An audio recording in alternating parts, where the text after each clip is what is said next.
আসসালামু আলাইকুম ওয়া রাহমাতুল্লাহি ওয়া বারাকাতুহু।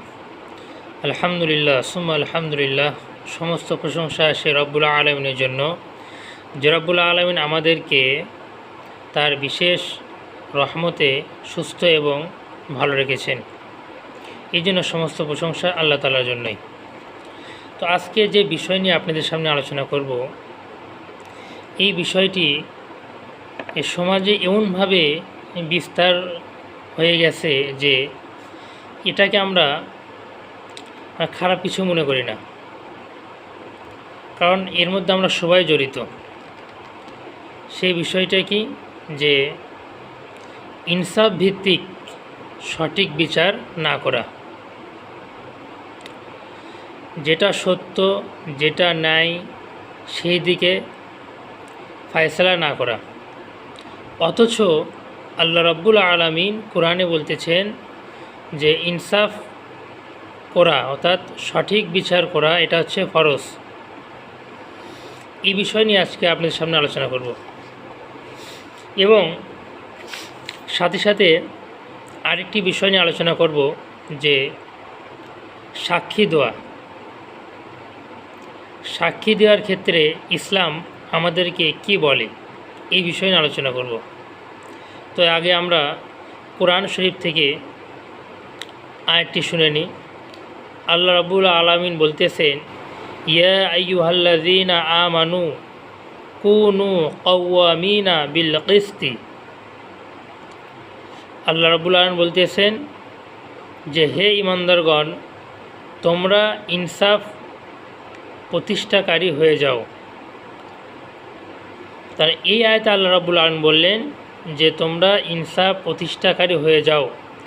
এর অর্থ বা ব্যাখ্যা এই যে সঠিক বিচার করা এটা ফরজ, যেটা নাই যেটা সত্য এবং যেটার মধ্যে কোনো ভুল নেই, কোনো মিথ্যা নেই, একেবারে সত্য, সেই অনুযায়ী ফয়সালা দেওয়া। এই আয়াত থেকে আমরা বুঝতে পারলাম। কিন্তু দেখেন আজকে আমাদের সমাজে কি হয়, এটা কি হয়? কখনো হয় না। আজকে আমাদের সমাজে সঠিক বিচার তো দূরের কথা, মানে বিচারও ঠিকমতো হয় না। এমনও হয় যে গ্রামে যারা বা সমাজে বা যেখানেই হোক না কেন, যাদেরকে বিচার করার জন্য বানানো হয়, তারা যেটা বলে সেটাই হয়ে থাকে। এরকম কিন্তু হয়, জনসাধারণরা কিছু বলতে পারে না। এটা কিন্তু সমাজে হচ্ছে। এর হওয়ার একমাত্র কারণ কি, যে আমরা কোরআনকে মানি না। এই যে কোরআনে আয়াত আল্লাহ রাব্বুল আলামিন বলতেছেন যে তোমরা ইনসাফ প্রতিষ্ঠাকারী হয়ে যাও, কিন্তু আমরা ইনসাফ প্রতিষ্ঠাকারী হচ্ছি না। এর কারণেই যারা অযোগ্য, যারা বিচার করার যোগ্য রাখে না, তারাই বিচার করার জায়গায় বসে আছে বা তারাই বিচার করছে। এই জন্য আমরা সঠিক বিচার পাই না। এর না পাওয়ার কারণ হচ্ছে, এটা দায়ভার শুধু আমাদের উপরে আসবে, কারণ আমরা যে ব্যক্তি সৎ বা যে যোগ্য, তাকে যোগ্য স্থানে না বসিয়ে যে অযোগ্য তাকে আমরা যোগ্যর স্থানে বসিয়ে রাখি। এই জন্য আমরা সঠিক বিচার পাই না। এরপর আচ্ছা একটু বলি, যে দেখেন যে অনেক লোক সমাজে দেখবেন, অনেক লোককে দেখা যাবে যে তারা দেখতে মানে মনে হবে যে তাদের কোনো গুনাহ নেই, একবার নিষ্পাপ, এমনকি যে 5 ওয়াক্ত নামাজ পড়ে এবং হজ করে, কিন্তু তারা কি করে না, কোরআন অনুযায়ী ফয়সালা করে না। অথচ আল্লাহ রাব্বুল আলামিন বললেন যে তোমরা ইনসাফ প্রতিষ্ঠাকারী হও, তোমরা সঠিক বিচার করো, কিন্তু তারা করে না। এর কারণ একটাই, যেটা আমি একটু আগে বললাম, যে দোষটা আমাদেরই। কারণ আমরা যারা যোগ্য তাদেরকে যোগ্য স্থানে না বসিয়ে যারা অযোগ্য তাদেরকে যোগ্যর স্থানে বসাই। এরপর যে দ্বিতীয় বিষয় নিয়ে আলোচনা করব, সেটা অত্যন্ত গুরুত্বপূর্ণ, যেটা আমাদের সমাজে মানে আল্লাহ রাব্বুল আলামিন যেটা বলতে চাচ্ছেন, এটা আমাদের সমাজে আমি বলবো যে 95 বা 99% এটা হয় না। আল্লাহ রাব্বুল আলামিন বলতেছেন শুহাদা আলিল্লাহি, তোমরা আল্লাহ রাব্বুল আলামিন বলতেছেন তোমরা আল্লাহর জন্যই সাক্ষ্য প্রদানকারী হয়ে যাও। আবার একটু শুনুন, আল্লাহ বলতেছেন শুহাদা আলিল্লাহি, তোমরা একমাত্র আল্লাহ তাআলার জন্যই সাক্ষ্য প্রদানকারী হয়ে যাও। এরপরে আল্লাহ তাআলা বলতেছেন ওয়ালাউ আলা আনফুসিকুম, যদিও ওই সাক্ষ্য তোমাদের নিজেদের ব্যাপারে হোক, আবিল ওয়ালিদাইনি, বা তোমাদের পিতামাতার বিপক্ষে হোক, ওয়াল আকরাবিনা, এবং তোমাদের আত্মীয় স্বজনের বিপক্ষে হোক।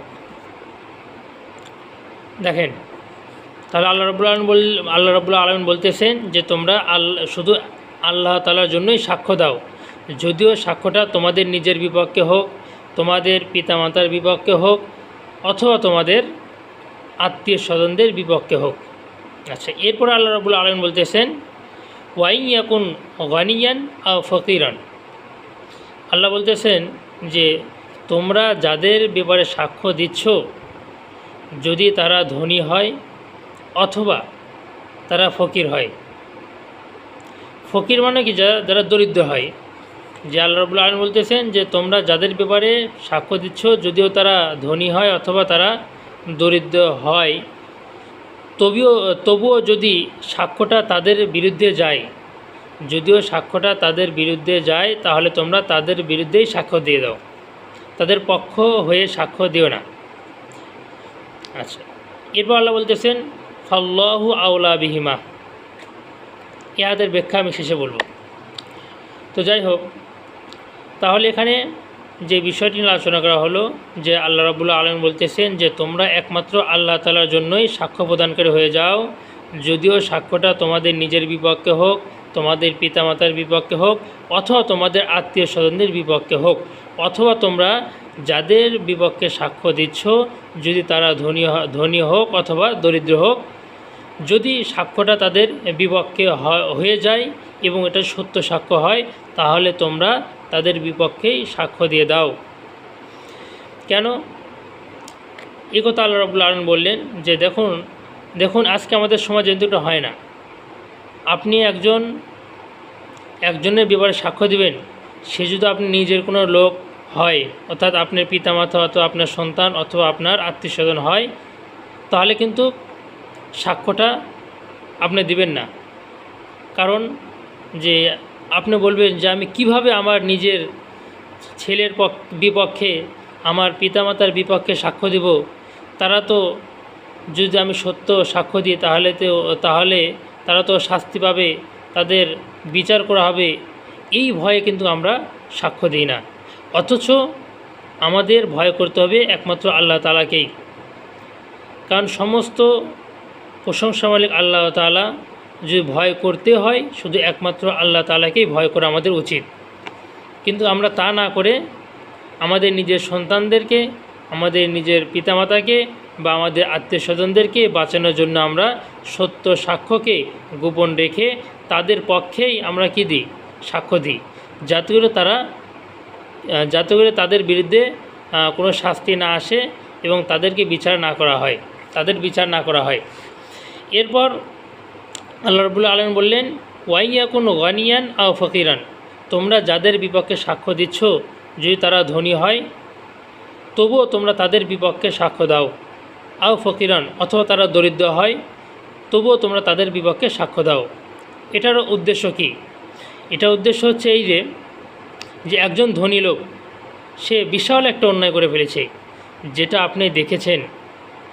এখন আপনি ভাবতেছেন যদি আমি এই ধনী লোকের বিপক্ষে সাক্ষ্য দিই, তাহলে তো এই ধনী লোকের সাথে আমার সুসম্পর্ক নষ্ট হয়ে যাবে। এই ধনী লোক থেকে আমি যে উপকার পেতাম সেটা আমি আর পাবো না। এই জন্য আমি এই ধনী লোকের বিপক্ষে সাক্ষ্য দেব না।